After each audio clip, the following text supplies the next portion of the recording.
Prepárate para sumergirte en un viaje a través de 3 fascinantes y misteriosas historias bíblicas que nos hablan de fe, juicio y unidad. Cada una de estas narrativas nos lleva a explorar los profundos misterios de la intervención divina y las consecuencias de nuestras acciones. ¿Qué secretos se esconden detrás de la brutalidad y la justicia en la historia del levita y su concubina? ¿Cómo la humanidad intentó alcanzar el cielo construyendo la Torre de Babel y cuál fue el precio de su ambición? ¿Qué mensaje nos deja la inquietante aparición de una mano que escribe en la pared durante el banquete de Belsasar, revelando el juicio divino con la palabra Tekel? La historia del levita y su concubina, relatada en el libro de los Jueces, es una de las más impactantes y trágicas de la Biblia. La brutalidad de este acto incitó una guerra civil que casi aniquiló a la tribu de Benjamín, resaltando la corrupción y la violencia en Israel durante un periodo de anarquía. La Torre de Babel, narrada en Génesis 11, nos muestra cómo la ambición humana de alcanzar la grandeza se topa con la intervención divina, resultando en la confusión de lenguas y la dispersión de los pueblos. Por último, la palabra Tekel y su juicio en el famoso banquete de Belsasar, en el libro de Daniel, capítulo 5, nos recuerda la inevitabilidad del juicio divino y la importancia de nuestras acciones. Estas historias, aunque distintas en sus contextos y lecciones, comparten un tema común de justicia y la intervención divina en la historia humana. A través del llamado a la justicia del levita, la dispersión de la humanidad en Babel y el juicio de Tekel, estas narrativas nos invitan a reflexionar sobre nuestra relación con lo divino y la importancia de vivir en conformidad con los principios de Dios. No te pierdas los detalles intrigantes y las lecciones poderosas que estas historias tienen para ofrecer. Sumérgete en estas narrativas y descubre las profundas enseñanzas que nos hablan sobre la fe, la justicia y la unidad. Bienvenidos.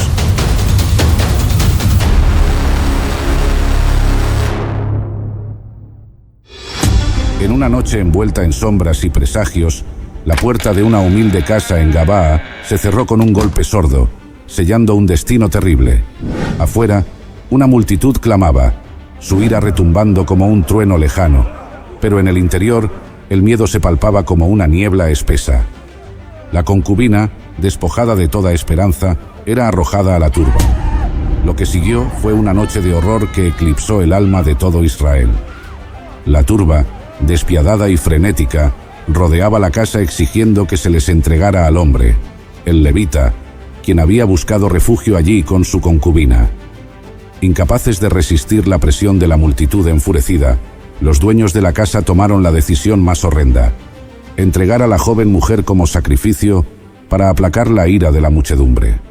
Empujada fuera de la seguridad efímera de aquellas paredes, se encontró en manos de la brutalidad desenfrenada, víctima de una injusticia que la consumiría hasta el amanecer. A medida que la noche avanzaba, la violencia se desataba con cada hora que pasaba, marcando a todos quienes la presenciaban. La mujer, abandonada a su suerte, sufría inimaginables tormentos mientras las estrellas se ocultaban, como avergonzadas de presenciar tal vileza. Al alba, lo que quedaba de ella era apenas una sombra de lo que alguna vez fue, un recordatorio sombrío de la maldad que los hombres pueden alcanzar. Pero déjenme contarles todo desde el comienzo. Esta es la historia bíblica que nunca te han contado sobre el levita y su concubina, y se encuentra en Jueces capítulo 19.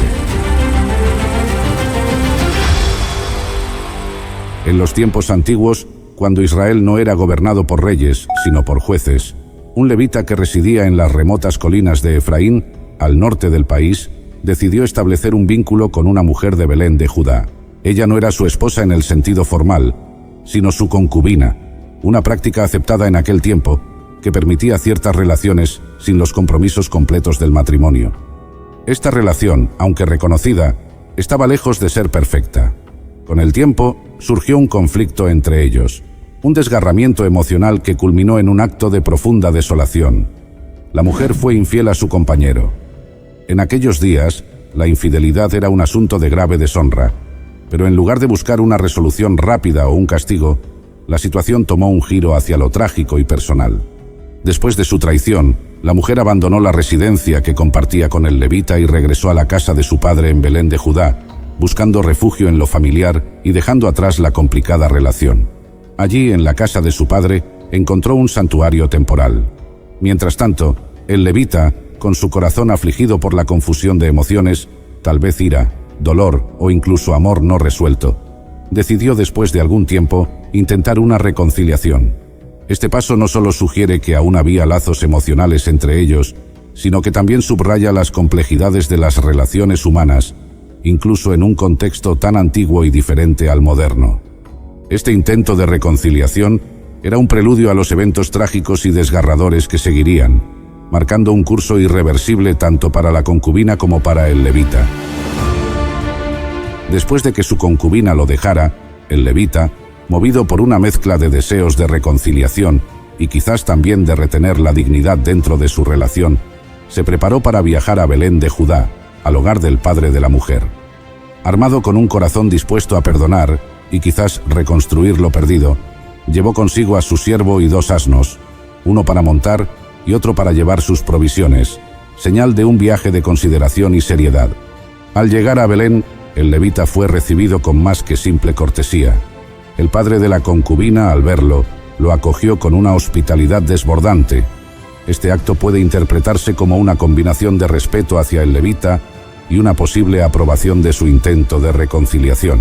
Día tras día, el padre insistió en que el levita prolongara su estancia, extendiendo la hospitalidad día tras día, una costumbre profundamente arraigada en la cultura de la época, donde la generosidad del anfitrión se medía en la extensión y calidad de la acogida. Durante su estancia en Belén, el levita se encontraba en un cruce de emociones y decisiones. Cada día que pasaba en la casa del padre de su concubina no solo era un testimonio de la generosa hospitalidad de su anfitrión, sino también un tiempo de reflexión y posiblemente de renovación emocional. Las mañanas comenzaban con el amable bullicio de la preparación de comidas, mientras los aromas de pan fresco y guisos llenaban la casa, creando un ambiente cálido y acogedor. El padre de la concubina, en un gesto de aceptación y perdón, no dejaba piedra sin mover para asegurarse de que su huésped se sintiera valorado y respetado. Las tardes eran ocasiones para conversaciones profundas, posiblemente paseando por los campos cercanos o sentados bajo la sombra de los olivos, donde el levita y el padre de la concubina discutían sobre lo que había ido mal y cómo podrían asegurar un futuro mejor para la joven pareja. Estas discusiones, aunque a veces tensas, eran necesarias para el proceso de curación y entendimiento mutuo. El padre, actuando como mediador y consejero, trataba de infundir sabiduría y guía, subrayando la importancia de la lealtad y el compromiso mutuo. Mientras tanto, la concubina observaba desde una distancia prudente, su presencia discreta pero cargada de expectativa y ansiedad por el resultado de estas largas deliberaciones. Su retorno al hogar de su padre había sido un paso desesperado por buscar refugio ante el dolor y la confusión, pero ahora se enfrentaba a la posibilidad de un nuevo comienzo con el hombre que había elegido dejar atrás. El 5.º día, el ambiente en la casa se tornó más ligero y festivo. El padre organizó un banquete más elaborado, una señal de celebración, quizás anticipando un resultado positivo de las negociaciones. La comida fue abundante, y el vino, símbolo de alegría y festividad, fluyó generosamente. Risas y música llenaban el aire, mientras vecinos y amigos se unían, conscientes o no de su papel en el fortalecimiento del tejido comunitario y familiar tras el conflicto. A lo largo de estos días, el levita también tuvo tiempo para reflexionar sobre su propia parte en los problemas pasados. La soledad de sus primeras noches en Belén le había dado espacio para considerar la profundidad de sus sentimientos hacia su concubina y el dolor que su separación había causado. Esta introspección fue crucial, pues reconoció que cualquier intento de reconciliación requeriría no solo perdón, sino también un compromiso renovado y genuino de mejorar como pareja. Finalmente, el 5.º día llegó a su fin, y aunque el padre de la concubina una vez más trató de persuadir al levita para que extendiera su estancia, este sintió que era momento de partir. El levita, su sirviente y la concubina, ahora con un frágil pero esperanzador entendimiento renovado, prepararon sus cosas para volver a Efraín, llevando consigo los recuerdos de días de reflexión y la esperanza de un futuro más estable y armonioso. Al amanecer del 6.º día, el levita, su concubina y el sirviente hicieron los preparativos finales para su viaje de regreso a las colinas de Efraín. A pesar de la insistencia del padre de la concubina para que se quedaran un día más, el levita decidió que era hora de partir. Con los asnos ya cargados y las despedidas hechas, el pequeño grupo salió de Belén, llevando consigo las bendiciones y los buenos deseos del padre, que les exhortaba desde la puerta de su casa. La jornada comenzó bajo un cielo claro, prometedor de un buen viaje. Atravesaron caminos polvorientos bordeados de campos y viñedos, con el sol ascendiendo lentamente en el cielo. Mientras avanzaban, el levita y su concubina intercambiaban palabras suaves, quizás los primeros brotes de una relación restaurada, marcados por la cautela pero teñidos de esperanza. Sin embargo, a medida que el día avanzaba, la tardía salida de Belén significó que pronto se encontrarían con el dilema de encontrar un lugar seguro donde pasar la noche. Al acercarse a Jerusalén, entonces conocida como Jebús y habitada por los jebuseos, el levita decidió no detenerse allí. Su decisión estaba basada en la preferencia de no buscar refugio entre aquellos que no eran de Israel, una elección que reflejaba las tensiones y desconfianzas entre diferentes grupos étnicos de la región. Continuaron su viaje hasta que, con el crepúsculo aproximándose, llegaron a la ciudad benjamita de Gabaa. Al entrar en la ciudad, dirigieron sus pasos hacia la plaza pública, esperando encontrar a alguien que les ofreciera hospitalidad para la noche.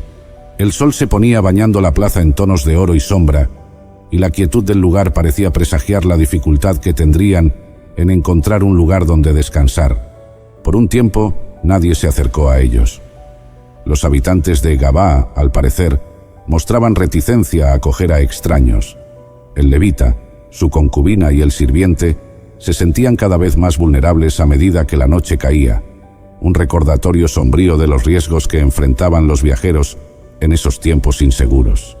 Finalmente, cuando ya parecía que tendrían que pasar la noche al aire libre, un anciano que regresaba de trabajar en el campo los vio. Este hombre, también de Efraín y por lo tanto un compatriota, no dudó en ofrecerles refugio. Los guió a su casa, les proporcionó agua para lavarse los pies y preparó una comida para ellos, cumpliendo con los deberes de hospitalidad que eran sagrados en la cultura de la época. La noche se instaló mientras compartían el pan y relataban sus viajes, creando un breve interludio de paz y camaradería. Sin embargo, lo que ninguno de ellos sabía era que la oscuridad de esa noche traería eventos que probarían profundamente la fibra moral de todos en Gabaa y dejarían una mancha en la historia de Israel. Mientras el levita, su concubina y el sirviente disfrutaban de la hospitalidad del anciano, la calma de la noche en Gabaa se vio abruptamente interrumpida. Fuera de la casa del anciano, un grupo de hombres de la ciudad, corruptos y depravados, comenzaron a reunirse. Su comportamiento era agresivo y sus intenciones nefastas. Pronto, la multitud se convirtió en una turba clamorosa que rodeaba la casa, golpeando la puerta y exigiendo con gritos que el levita saliera. El motivo de esta exigencia era oscuro y perturbador. Deseaban abusar del levita, un acto que evocaba las infames historias de Sodoma y Gomorra. Frente a esta aterradora situación, el anciano anfitrión, desesperado por proteger a su huésped bajo cualquier circunstancia, salió a confrontar a la multitud. En un intento por calmar la situación y preservar el honor de su hogar, ofreció una solución que, aunque profundamente perturbadora para los estándares modernos, reflejaba las complejas y a menudo inquietantes decisiones morales de su tiempo. El anciano ofreció a su propia hija virgen y a la concubina del levita a la multitud, implorando que dejasen al hombre en paz y en su lugar tomaran a las mujeres, un gesto que pretendía desviar la violencia de su invitado. Esta propuesta, lejos de resolver la situación éticamente, solo subraya la profunda misoginia y la desvalorización de las mujeres que eran comunes en ciertos aspectos de las sociedades antiguas. La turba, sin embargo, no se disuadió fácilmente. La tensión aumentaba a medida que la noche se hacía más oscura. Finalmente, en un momento de desesperación y horror, la concubina fue empujada fuera de la casa hacia la turba enfurecida. Lo que siguió fue una noche de indescriptible brutalidad que culminó al amanecer, cuando la mujer, habiendo sido abusada y maltratada toda la noche, logró regresar a la puerta de la casa donde se hospedaban. Al amanecer, encontraron a la concubina yaciendo en el umbral, un testimonio mudo de la crueldad que había sufrido a manos de la turba de Gabaa. Este acto de violencia no solo sería un punto de inflexión personal para el levita y aquellos directamente involucrados, sino que también provocaría una serie de eventos que llevarían a conflictos y divisiones profundas dentro de las tribus de Israel. Este oscuro episodio en Gabaa se convertiría en un llamado a la justicia y a la reflexión moral para toda la nación, resaltando las consecuencias de la ley y el orden quebrantados y la necesidad imperativa de una justicia que protegiera a los inocentes y castigara a los culpables. La historia de la concubina del levita no solo narraba un evento trágico, sino que también servía como un espejo sombrío para la sociedad de la época, instando a una introspección y reforma en toda la comunidad. Después de la trágica noche de violencia en Gabaa, el levita enfrentó una realidad desgarradora al amanecer cuando encontró a su concubina yaciendo en el umbral de la casa, víctima de un abuso inimaginable. En un estado de profundo dolor y furia, tomó una decisión que resonaría a través de toda Israel y marcaría un precedente alarmante en su historia. Con un corazón endurecido por la angustia y la ira, el levita levantó el cuerpo sin vida de su concubina y la llevó en su asno de regreso a su hogar en Efraín. Una vez allí, impulsado por un impulso de indignación y un deseo de justicia, realizó un acto de horror y protesta que sería recordado como uno de los más macabros de las Escrituras. Dividió el cuerpo de su concubina en 12 partes, enviando cada una a las distintas tribus de Israel. Este acto, brutal y simbólico, estaba destinado a servir como un grito desesperado por justicia y como una convocatoria a las tribus de Israel para responder a la vileza perpetrada en Gabaa.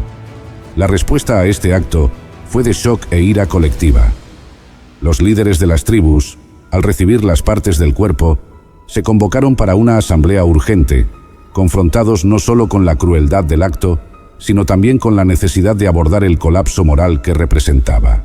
En esta asamblea se hizo evidente que la tribu de Benjamín, a la cual pertenecía la ciudad de Gabaa, tendría que rendir cuentas por los actos de sus hombres. La asamblea de las tribus exigió que los culpables dentro de Gabaa fueran entregados para enfrentar la justicia. Sin embargo, la tribu de Benjamín rehusó entregar a los hombres de Gabaa, lo que llevó a un conflicto armado devastador conocido como la Guerra Civil de Benjamín. Las tribus de Israel, unidas en su repudio a la atrocidad, se levantaron contra Benjamín en una serie de batallas sangrientas. Esta guerra interna casi resultó en la aniquilación completa de la tribu de Benjamín. El conflicto culminó en una profunda tragedia para Benjamín, que perdió una gran parte de su población y sufrió gravemente en términos de infraestructura y moral. Al final, las tribus restantes de Israel, movidas por un sentido de pérdida fraternal y la devastación de la guerra, tomaron medidas para asegurar que Benjamín no desapareciera de Israel. Se organizaron esfuerzos para reintegrar a los sobrevivientes de Benjamín, incluyendo la provisión de esposas para los hombres benjamitas que habían quedado, mediante métodos que plantean sus propios dilemas éticos y morales. Esta serie de eventos no solo resalta la fragilidad de la cohesión social y política en Israel durante esa época, sino que también sirve como un sombrío recordatorio de cómo la justicia y la venganza pueden entrelazarse en formas que llevan a consecuencias devastadoras. La historia del levita y su concubina plantea preguntas profundas sobre la ley, la moralidad y las responsabilidades de una comunidad hacia sus miembros más vulnerables, resonando a través de las generaciones como un llamado a la reflexión y la reforma. En lo alto de la vasta llanura de Sinar, una torre majestuosa se alzaba hacia el cielo, desafiando la misma bóveda celeste. Construida por manos ambiciosas y corazones orgullosos, la Torre de Babel era un monumento a la audacia humana. Pero en su arrogancia, los constructores anhelaban tocar las estrellas y desafiar al mismísimo Dios. En el pináculo de su soberbia, el Todopoderoso miró hacia abajo y decidió intervenir. Con un estruendo celestial, las lenguas de los hombres se enredaron en un caos indescifrable. Palabras que una vez fueron entendidas se convirtieron en un murmullo de confusión. Los constructores, desconcertados, se vieron obligados a abandonar su empresa. La torre, símbolo de su desafío, quedó incompleta, testigo mudo de la soberbia humana y la intervención divina. Así fue como la Torre de Babel se convirtió en un recordatorio eterno de los límites de la ambición humana y la importancia de la humildad ante lo divino. En medio del caos lingüístico, la humanidad aprendió una lección invaluable. La grandeza del hombre está en su reconocimiento de su lugar en el universo y su reverencia por el poder superior que lo gobierna. Por eso, quédate con nosotros hasta el final, en un episodio más de Historias Sagradas. Bienvenidos.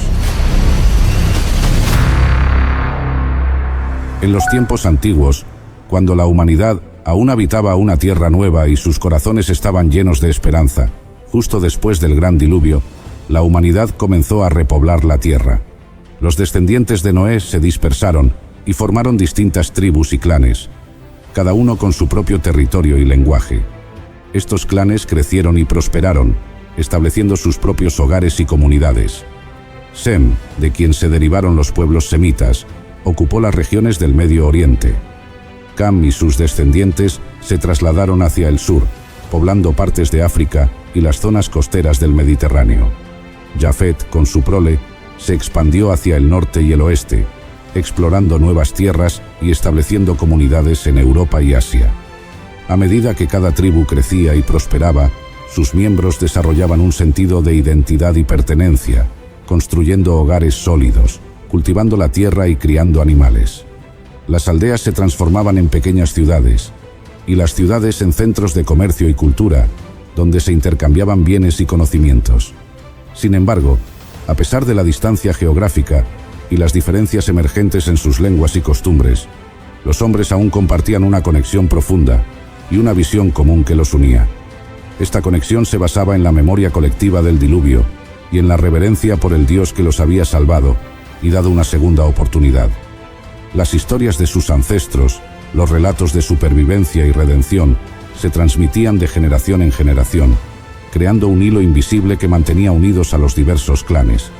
Este sentimiento de unidad y propósito compartido se convirtió en el cimiento sobre el cual construirían su futuro. La humanidad, consciente de su origen común y de las promesas divinas, se mantenía en constante comunicación y colaboración. Las tribus se encontraban para comerciar, intercambiar conocimientos y forjar alianzas. Estas reuniones eran ocasiones de celebración y renovación de lazos, donde se recordaban las hazañas de los antepasados y se planificaba el futuro con esperanza y determinación. En este contexto de unidad y cooperación, surgió la idea de construir algo grandioso, una obra que simbolizara su capacidad y ambición colectiva, y que los mantuviera unidos en un propósito trascendental. Fue así como, movidos por el deseo de crear un monumento que perdurara por generaciones, los hombres se congregaron en la vasta llanura de Sinar. Allí, decidieron erigir una ciudad que serviría como centro de su civilización y una torre que alcanzara los cielos, un símbolo de su unidad y grandeza. La Torre de Babel, como sería conocida, comenzó a tomar forma bajo las manos laboriosas de miles de hombres que trabajaban día y noche, impulsados por un sueño común.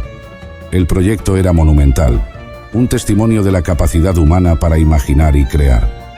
Los hombres moldeaban ladrillos de arcilla y los cocían en hornos ardientes, transformando el barro en bloques resistentes que se utilizarían para levantar los muros de la torre.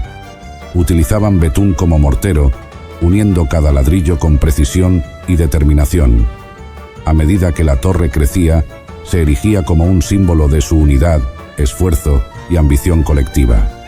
La construcción de la torre se convirtió en el centro de la vida de la comunidad. Familias enteras se mudaron a la llanura de Sinar para participar en el proyecto. Las mujeres preparaban alimentos para los trabajadores y los niños correteaban entre los cimientos, observando con admiración cómo sus padres contribuían a una obra tan grandiosa. Los ancianos narraban historias de los tiempos anteriores al diluvio, inspirando a las nuevas generaciones a soñar con un futuro aún más glorioso.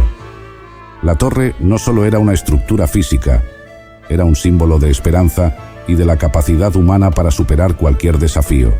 La planificación y organización de la construcción fueron impresionantes. Se establecieron turnos para que el trabajo nunca cesara, y los trabajadores eran supervisados por maestros de obra que dirigían cada fase del proyecto con meticulosidad. La base de la torre se extendía ampliamente, asegurando que pudiera soportar el peso de la estructura que se alzaría hacia los cielos. Andamios de madera rodeaban la torre, permitiendo a los trabajadores subir y descender con los materiales necesarios. El sonido constante de los martillos, las voces de los hombres y el crepitar de los hornos llenaban el aire, creando una sinfonía de labor y progreso. Las familias que se habían trasladado a Sinar formaron una comunidad vibrante alrededor del proyecto. Se construyeron viviendas temporales, tiendas de campaña y chozas donde los trabajadores y sus familias podían descansar y vivir. Los mercados locales prosperaron, vendiendo alimentos, herramientas y otros bienes necesarios para mantener a la creciente población. Las mujeres se reunían en grupos para preparar comidas comunales, cocinando grandes calderos de guisos y horneando panes para alimentar a los hambrientos trabajadores. Las noches eran testigos de reuniones alrededor de hogueras, donde se compartían historias y se planeaba el trabajo del día siguiente. Los niños, ajenos a las dificultades y peligros del proyecto, jugaban alegremente alrededor de la construcción. Sus risas resonaban entre los cimientos y los andamios, y a menudo se les veía imitando a los trabajadores, levantando pequeños ladrillos y construyendo sus propias torres de juego. Los ancianos, guardianes de la memoria y la tradición, se sentaban en grupos, narrando relatos del pasado y enseñando a los jóvenes sobre la importancia de su obra. Contaban historias de Noé y el diluvio, de la promesa de Dios y de la renovación de la tierra, inspirando a todos a ver la torre no solo como un edificio, sino como un símbolo de esperanza y perseverancia. La torre, con cada nueva sección añadida, se erigía imponente contra el horizonte, visible desde grandes distancias. Era un faro de la ambición humana, un testamento de lo que se podía lograr cuando la humanidad trabajaba unida hacia un objetivo común. Sin embargo, mientras la torre crecía, también lo hacía el orgullo de los constructores. La obra, que comenzó como un símbolo de unidad y propósito colectivo, lentamente se convirtió en un monumento a la arrogancia humana. Los líderes proclamaban que su torre sería un testimonio eterno de su grandeza, olvidando que su verdadera fortaleza residía en su humildad y en la cooperación que los había unido. A medida que la torre seguía su ascenso, la vida en la llanura de Sinar se tornaba cada vez más compleja y organizada. La logística de mantener una fuerza laboral tan grande requería una planificación meticulosa. Se establecieron almacenes para los ladrillos y el betún, y se crearon sistemas de transporte para mover los materiales desde los hornos hasta el sitio de construcción. Caravanas de carros tirados por bueyes transportaban provisiones y herramientas, mientras que las rutas bien definidas aseguraban un flujo constante de recursos necesarios para mantener el ritmo de trabajo. Los supervisores de obra, escogidos por su experiencia y habilidades, mantenían una vigilancia constante sobre cada detalle de la construcción. Se aseguraban de que los ladrillos fueran del tamaño y peso adecuados, que el betún se aplicara de manera uniforme y que cada ladrillo estuviera perfectamente alineado. Los arquitectos, con planos y modelos en mano, recorrían el sitio, ajustando y perfeccionando los diseños para garantizar que la torre se alzara con solidez y elegancia. Las noches en Sinar eran momentos de relativa calma y reflexión. Bajo el manto estrellado, los trabajadores se reunían alrededor de hogueras para descansar y recuperarse. Los fuegos ardían con intensidad, iluminando rostros cansados pero llenos de determinación. Las conversaciones fluían entre bocados de comida y sorbos de agua fresca. Hombres y mujeres compartían sus esperanzas y sueños, susurrando anhelos de ver la torre terminada y de cómo sus nombres serían recordados por generaciones futuras. Entretanto, la torre misma se alzaba imponente y majestuosa, una estructura que parecía desafiar las mismas leyes de la naturaleza. Cada nivel construido llevaba consigo el esfuerzo acumulado de miles de manos, cada ladrillo una prueba de la tenacidad humana. Los niveles superiores se adornaban con detalles arquitectónicos intrincados, grabados y relieves que narraban historias de su gente, sus triunfos y tribulaciones. Las escaleras de caracol y las rampas facilitaban el acceso a las alturas, permitiendo que los trabajadores continuaran su labor sin descanso. Sin embargo, con cada metro que la torre ascendía, también lo hacía el orgullo de aquellos que la construían. La obra, que inicialmente simbolizaba unidad y colaboración, comenzó a ser vista como un monumento a la superioridad y el desafío. Los líderes del proyecto proclamaban que su torre no solo tocaría el cielo, sino que demostraría que nada era imposible para el hombre. En su orgullo, los hombres empezaron a creer que podían alcanzar la divinidad misma, igualarse con los dioses y controlar su propio destino. Dios, observando desde lo alto, contemplaba el desarrollo con creciente preocupación. Desde su trono celestial, veía cómo la Torre de Babel se alzaba cada vez más alta, una obra colosal que no solo simbolizaba la capacidad de la humanidad para construir y crear, sino también su creciente soberbia y orgullo. La ambición desmedida de los hombres estaba distorsionando el propósito original de su existencia, alejándolos del camino de humildad y dependencia en lo divino que había sido establecido después del diluvio. El Señor observaba cómo la unidad que una vez los fortaleció y los ayudó a sobrevivir y prosperar, ahora se había transformado en una herramienta para alimentar su arrogancia y orgullo. En su búsqueda de grandeza y reconocimiento, los hombres habían comenzado a creer que podían alcanzar la inmortalidad y divinidad por sus propios medios. Esta soberbia amenazaba con desequilibrar la armonía del mundo que Dios había creado, desviando a la humanidad de su verdadero propósito de vivir en comunión con su Creador y respetar los límites establecidos por Él. Preocupado por el rumbo que estaba tomando la humanidad y con el deseo de corregir su camino, Dios decidió intervenir. Sabía que permitir que la torre se completara y que los hombres siguieran por el sendero de la arrogancia solo los llevaría a una mayor autodestrucción, en un acto de justicia, pero también de misericordia. Decidió enseñarles una lección que jamás olvidarían, una que los recordaría su lugar en el vasto diseño divino. Descendiendo a la llanura de Sinar, Dios contempló de cerca la ciudad y la torre que los hombres habían construido. Observó el esfuerzo monumental, la dedicación y el ingenio que habían invertido en su obra. Sin embargo, también vio cómo estos logros estaban imbuidos de un orgullo malsano, una creencia errónea de que podían desafiar y superar al Creador. La unidad que una vez fue su mayor fortaleza, ahora era el vehículo de su mayor pecado, la soberbia.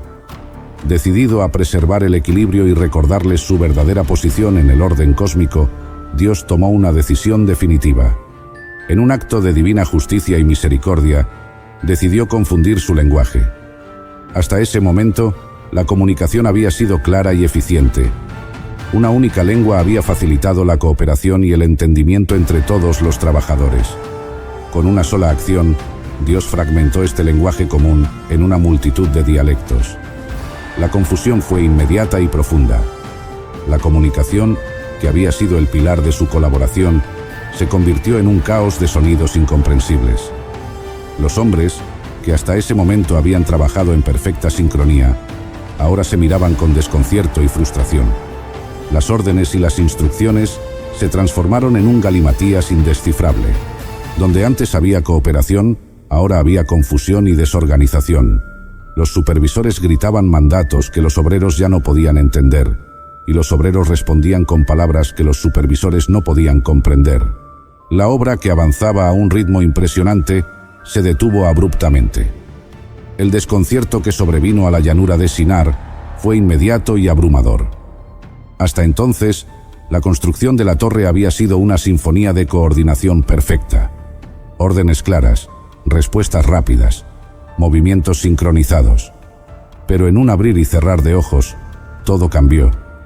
La confusión se instaló como una densa niebla, envolviendo a cada trabajador, supervisor y habitante de la ciudad en un caos lingüístico sin precedentes. Un maestro de obra, conocido por su voz autoritaria y su habilidad para dirigir a cientos de trabajadores, levantó la mano para dar una orden. Pero las palabras que salieron de su boca eran desconocidas, un torrente de sonidos incomprensibles. Los obreros que lo rodeaban, esperando sus instrucciones, se miraron entre sí con ceños fruncidos y expresiones de desconcierto. Intentaron responder, pero sus palabras también eran incomprensibles, una mezcla de sílabas sin sentido. «Levanten más ladrillos», gritó un obrero en un dialecto que nunca antes había pronunciado.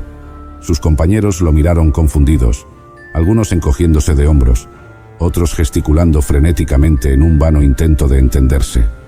Los ladrillos, que antes pasaban de mano en una cadena eficiente, empezaron a amontonarse en el suelo, abandonados mientras los hombres intentaban desesperadamente comunicarse.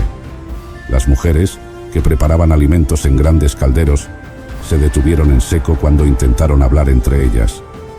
Las instrucciones para cocinar y distribuir la comida se perdieron en la babel de voces discordantes. Los niños, que jugaban alegremente entre los cimientos, dejaron de correr y reír, observando con asombro a los adultos que ahora gesticulaban y gritaban palabras sin sentido. Las risas y juegos se transformaron en un silencio tenso, roto solo por los intentos desesperados de sus padres por restablecer algún tipo de orden. Los supervisores, que habían sido pilares de liderazgo, se encontraron impotentes. Uno de ellos, tratando de organizar a su equipo, extendió los planos de la torre sobre una mesa improvisada.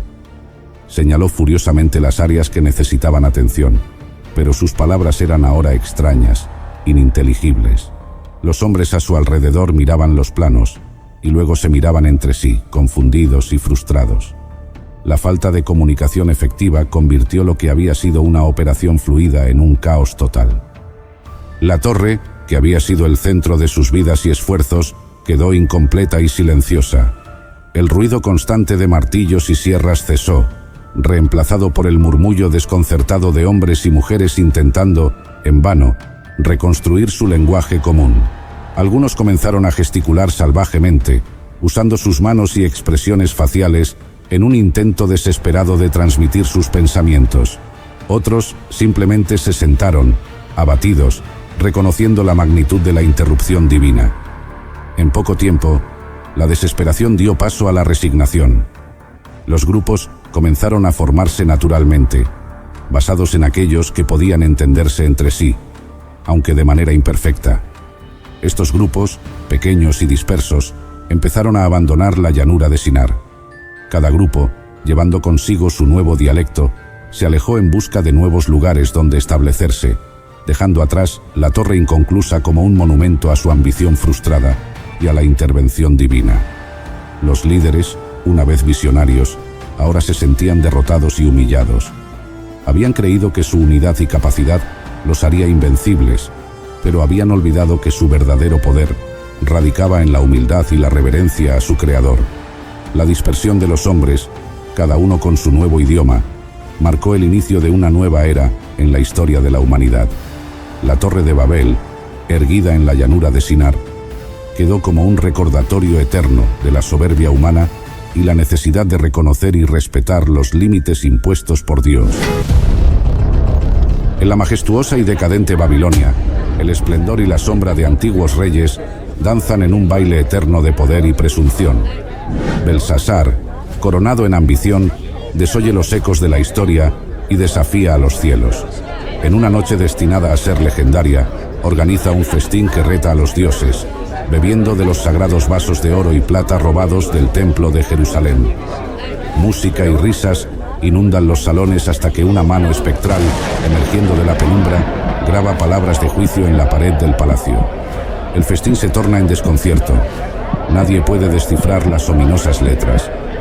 El miedo se apodera de los corazones, mientras Belsasar promete riquezas y poder al que revele su significado. Surge una voz del pasado. La reina recuerda a Daniel, el hombre de profunda sabiduría que una vez descifró los misterios de Nabucodonosor. Con la entrada de Daniel, el destino se cierne sobre el banquete con una verdad implacable.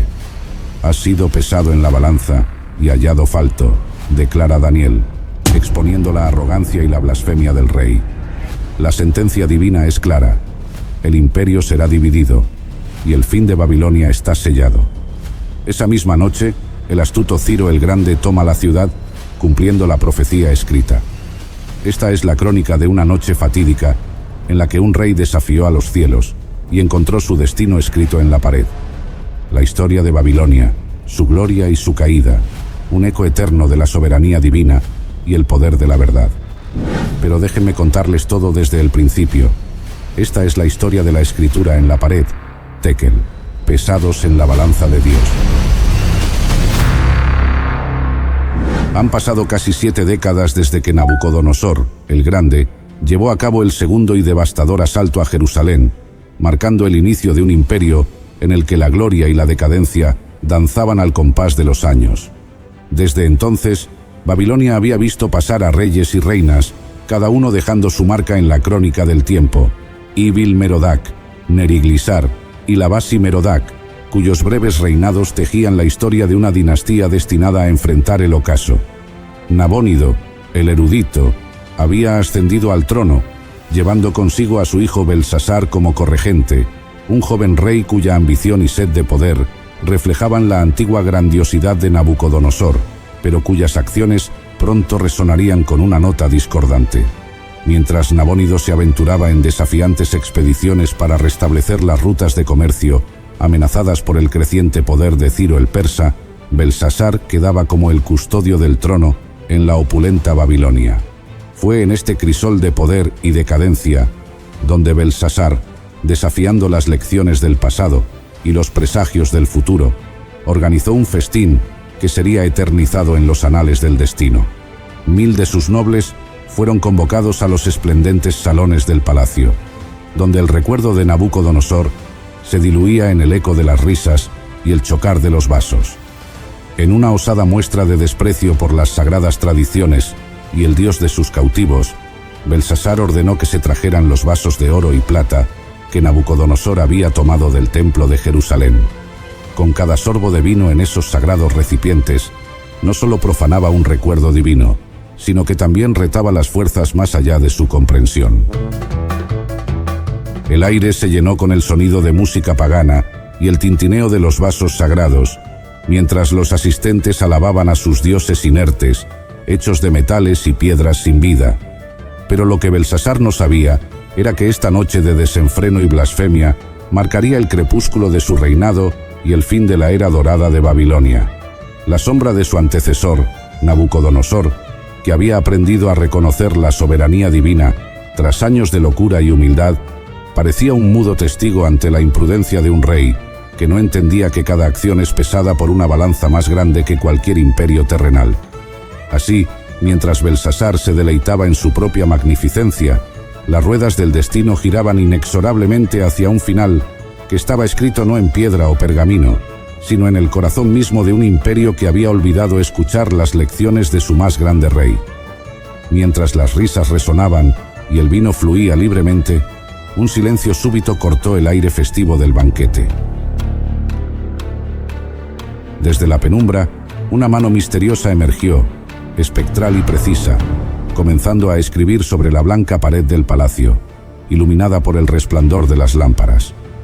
Las letras desconocidas brillaban con un fulgor sobrenatural, trazando palabras que ningún ojo en la sala podía descifrar. El festín se convirtió en una escena de desconcierto y temor mudo.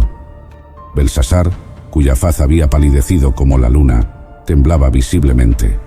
Su voz, antes llena de autoridad y jactancia, ahora apenas era un murmullo tembloroso mientras ordenaba que trajeran a los sabios y adivinos de Babilonia. Quien lea esta escritura y me revele su significado será vestido de púrpura, llevará un collar de oro y será reconocido como el tercer gobernante del reino, exclamó, su voz resonando con una mezcla de desesperación y la esperanza de que alguno de sus consejeros pudiera disipar el ominoso presagio. Uno tras otro, los sabios y adivinos intentaron descifrar las enigmáticas palabras. Sin embargo, todo esfuerzo fue en vano. Ni el más erudito entre ellos pudo interpretar las letras que parecían burlarse de su impotencia. La ansiedad crecía, y con cada fracaso, la atmósfera en el salón se tornaba más pesada. Un presagio de juicio que ninguno podía entender, pero todos sentían. Fue entonces cuando la reina, recordando los días pasados, entró con paso firme al salón. Había escuchado el tumulto, y al ver el miedo en el rostro de Belsasar y la confusión de sus sabios, habló con una autoridad que contrastaba con el pánico general. «Oh rey, vive para siempre. No temas, pues en tu reino hay un hombre en quien reside el espíritu de los santos dioses. En los días de tu padre se le encontró tener luz, entendimiento y sabiduría, como la sabiduría de los dioses. Tu padre, el rey Nabucodonosor, lo nombró jefe de los magos, encantadores, caldeos y adivinos. Este hombre es Daniel, a quien el rey puso por nombre Beltsasar. Que Daniel sea llamado, y él declarará la interpretación». Con un gesto del rey, Daniel fue prontamente traído ante la corte.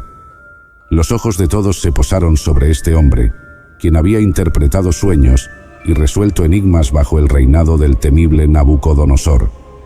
Ahora, ante el desconcierto de una nueva generación, se esperaba que revelara el misterio escrito en la pared, un mensaje que decidiría el destino de Belsasar y de todo el imperio babilónico. Cuando Daniel fue traído ante el trémulo Belsasar, la atmósfera del salón estaba cargada de una expectativa palpable. Todos los ojos estaban puestos en el anciano, cuya reputación como intérprete de sueños y visiones precedía su entrada. Belsasar, intentando mantener la compostura de un rey, se dirigió a él con una voz que pretendía ser firme. ¿Eres tú, Daniel, uno de los cautivos traídos de Judá por mi padre, el rey Nabucodonosor? He oído que el espíritu de los dioses está en ti, y que luz y entendimiento y sabiduría excelentes se hallan en ti. Luego, el rey relató el fracaso de sus sabios para leer la escritura en la pared, y le ofreció a Daniel riquezas y honores si conseguía interpretar las palabras. Si puedes leer esta escritura y darme a conocer su interpretación, serás vestido de púrpura, llevarás un collar de oro alrededor de tu cuello y serás el tercer gobernante en el reino, declaró Belsasar, con la esperanza de que este hombre pudiera disipar el misterio y el temor que lo asfixiaba. Sin embargo, Daniel, imperturbable ante las promesas de riqueza y poder, respondió con una voz que llevaba el peso de la sabiduría y la autoridad divina. Puedes quedarte con tus regalos y dar tus recompensas a otro. Sin embargo, leeré la escritura al rey y le haré conocer la interpretación. Antes de revelar el significado de las palabras misteriosas, Daniel tomó un momento para recordarle a Belsasar las lecciones del pasado. Oh rey, el Altísimo Dios dio a Nabucodonosor, tu padre, reino, grandeza, gloria y majestad. Y debido a la grandeza que le dio, todos los pueblos, naciones y lenguas temblaban y temían delante de él. Pero cuando su corazón se enalteció y su espíritu se endureció hasta actuar con presunción, fue depuesto de su trono real y le quitaron su gloria. Continuó explicando cómo Nabucodonosor fue humillado, viviendo entre las bestias, hasta que reconoció que el Altísimo gobierna en el reino de los hombres. Daniel entonces miró fijamente a Belsasar, sus palabras resonando con severidad y advertencia. Pero tú, su hijo, Belsasar, no has humillado tu corazón, aunque sabías todo esto. El anciano profeta entonces preparó a todos los presentes para la grave interpretación que estaba por revelar. Una interpretación que expondría el juicio divino sobre la arrogancia y la blasfemia de Belsasar, y que sellaría el destino del reino babilónico. A medida que las palabras de Daniel llenaban el aire, un silencio tenso descendió sobre la sala, todos presintiendo que lo que vendría podría cambiar sus vidas para siempre. Con la corte sumida en un silencio expectante, Daniel prosiguió con su condena, su voz reverberando en los confines del salón real. Haste exaltado contra el Señor del cielo, y han traído los vasos de su casa delante de ti, y tú y tus nobles, tus esposas y tus concubinas, habéis bebido vino en ellos, y has alabado a los dioses de plata y oro, de bronce, hierro, madera y piedra, que no ven, ni oyen, ni entienden. Pero al Dios en cuya mano está tu vida y todos tus caminos, no has glorificado. Entonces, señalando hacia la escritura en la pared, Daniel declaró el significado de las palabras que habían aparecido misteriosamente. Esta es la escritura que fue trazada: Mene, Mene, Tekel, Uparsin. Esto es lo que significan las palabras. Mene, Dios ha contado los días de tu reino y ha decidido ponerle fin. Tekel, has sido pesado en la balanza y hallado falto. Peres, tu reino ha sido dividido y dado a los medos y persas. El rostro de Belsasar palideció aún más, y un murmullo de temor y asombro recorrió la sala, mientras cada noble y consejero procesaba el ominoso veredicto divino. Sin embargo, fiel a su palabra, y tal vez esperando aún cambiar el curso de los acontecimientos, Belsasar ordenó que se vistiera a Daniel con ropas de púrpura, se le colgara un collar de oro alrededor del cuello y se proclamara que sería el tercer gobernante del reino. Pero las ruedas del destino ya estaban en movimiento, y los decretos del cielo, una vez escritos, no podían ser alterados por manos mortales.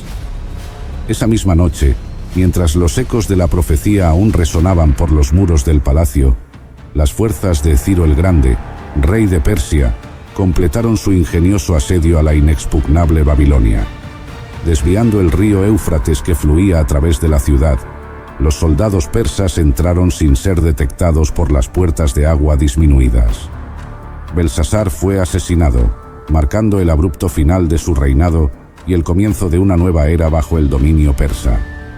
Así se cumplió la palabra entregada por Daniel, no solo en la caída de un rey, sino en el cambio de imperios. La grandeza de Babilonia, que una vez se erigió desafiante ante el mundo, se desvaneció como una sombra al amanecer, recordando a todos que el verdadero poder reside no en los ídolos de oro o plata, sino en el juicio y la misericordia del Dios Altísimo. La historia de Belsasar nos invita a reflexionar sobre un término crucial, tekel, que significa has sido pesado en la balanza y hallado falto. Para entender la verdadera profundidad de esta evaluación, es esencial considerar una comparación, y en este relato, Belsasar es contrastado con Nabucodonosor. Ambos compartieron posiciones de inmenso poder como reyes de Babilonia y exhibieron rasgos de arrogancia, pero sus destinos divergieron de manera significativa debido a sus elecciones y reconocimientos finales. En el tapiz de estas historias que componen la Biblia, encontramos no solo actos de fe y devoción, sino también momentos de profunda falla humana. Tal es el caso del rey David, quien, a pesar de ser un hombre conforme al corazón de Dios, se desvió gravemente en un episodio que mancha su legado. Este relato nos invita a reflexionar sobre la justicia y las decisiones morales, poniendo en la balanza de tekel a David y a Urías, el hitita, su leal soldado. David, desde su palacio en Jerusalén, una tarde vio a Betsabé, la esposa de Urías, bañándose. La belleza de Betsabé cautivó de tal manera a David que, olvidando la ley y la moral, la mandó traer a su palacio y yació con ella. Este acto de pasión no solo violó la santidad del matrimonio, sino que también deshonró la lealtad y la confianza. Cuando Betsabé reveló que estaba embarazada, David tramó un plan para ocultar su pecado. Urías, en ese momento, estaba en el campo de batalla luchando por su rey y su país. David intentó encubrir su transgresión haciendo que Urías regresara y pasara tiempo con Betsabé, esperando que se creyera que el niño era de Urías. Sin embargo, Urías, mostrando una integridad que contrastaba agudamente con la conducta de David, se negó a visitar su casa mientras sus compañeros estaban en guerra, no permitiéndose el confort mientras otros sufrían. Ante el fracaso de su primer intento de encubrimiento, David tomó una decisión aún más nefasta. Envió a Urías de vuelta al frente con una carta para el comandante Joab, en la que instruía colocar a Urías en la parte más peligrosa de la batalla y retirarse de él, asegurando su muerte. Urías, sin saberlo, llevó consigo su propia sentencia de muerte, escrita por la mano de aquel a quien le servía fielmente. Ahora, si colocamos a David y a Urías en la balanza de tekel, es evidente quién es hallado falto. Urías, aunque un personaje secundario en la narrativa bíblica, se eleva en honor y fidelidad, cumpliendo su deber sin mancha ni reproche.